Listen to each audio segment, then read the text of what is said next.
Hello, my name is Lauren Jiang, and today I'll be talking about how to evaluate an inverse trig function. Let's start with y equals sine theta. The inverse function of sine can be denoted as sine to the negative 1 or arcsine.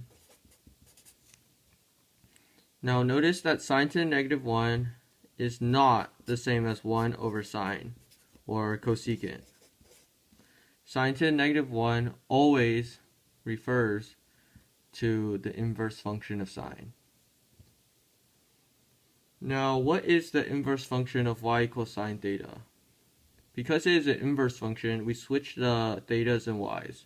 So we get theta equals sine inverse of y.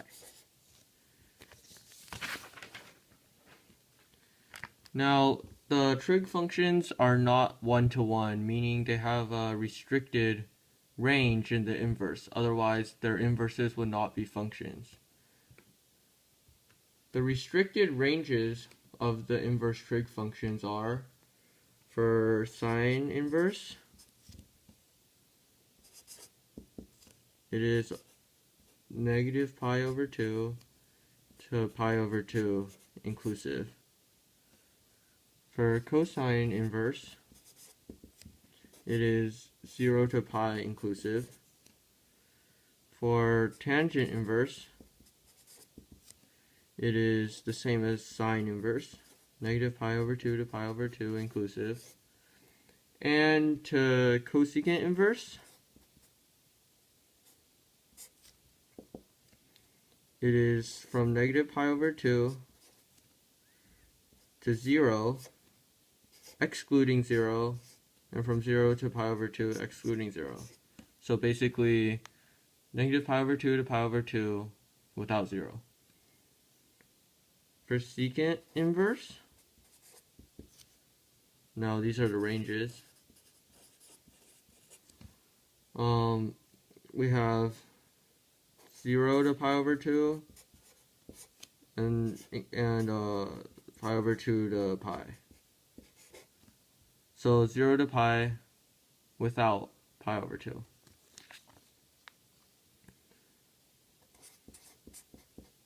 For cotangent inverse, it's 0 to pi, not inclusive.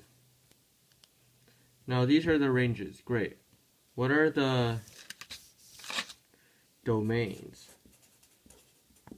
of these inverse trig functions? The domains of these inverse trig functions are a lot easier than the ranges to remember. All you need to know is the regular trig functions. So each domain of the inverse trig function is the same as the range of its corresponding trig function. So I won't write these out, but you should know what all the ranges of sine, cosine, tangent, cosecant, secant, and cotangent are. Okay, now we can start on some problems.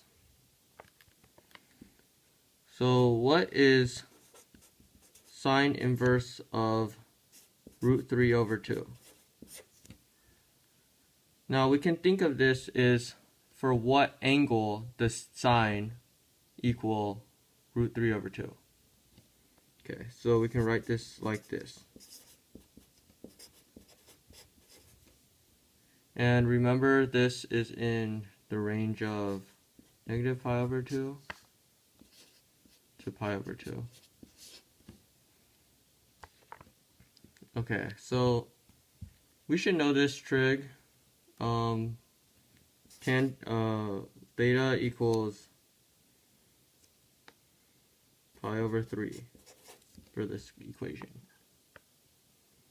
Okay, let's do something more complicated. So, what about tangent inverse of negative pi over 3 over 3? Okay, tangent inverse of negative pi over 3 to negative 3. Negative root 3 over 3. Okay. Now we could draw our reference triangle. because inverse tangent's range is from negative pi over 2 to pi over 2, and this is a negative. Now we know our triangle is in quadrant 4.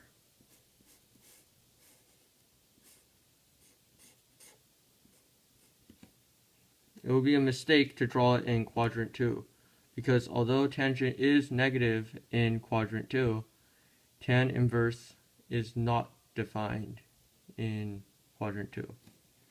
Okay, so for quadrant 4 we have tangent, which is opposite over adjacent. So opposite over adjacent.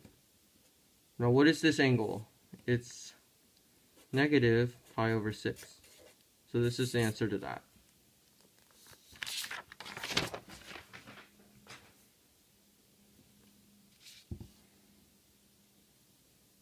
Okay, one more problem.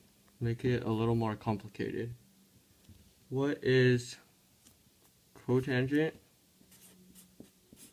of arc cosine of x squared minus 4? Okay, this problem looks a little bit more complicated because it has the variables in it, but really it's not that difficult. All we have to do is draw our triangle.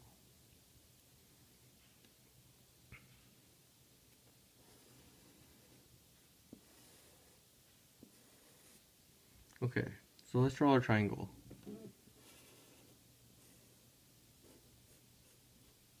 Okay, cosine is adjacent over hypotenuse. So we could fill in these sides of the triangle. To find this, we can use the Pythagorean theorem. So we have 1 minus the quantity x squared minus 4 squared. Okay, great. Now what does this mean? This is this angle. The whole arc cosine, this means this angle. So what is cotangent? It is adjacent over opposite. So what we have here is the cotangent value of this angle is x squared minus 4 over the square root of 1 minus the quantity x squared minus 4 squared.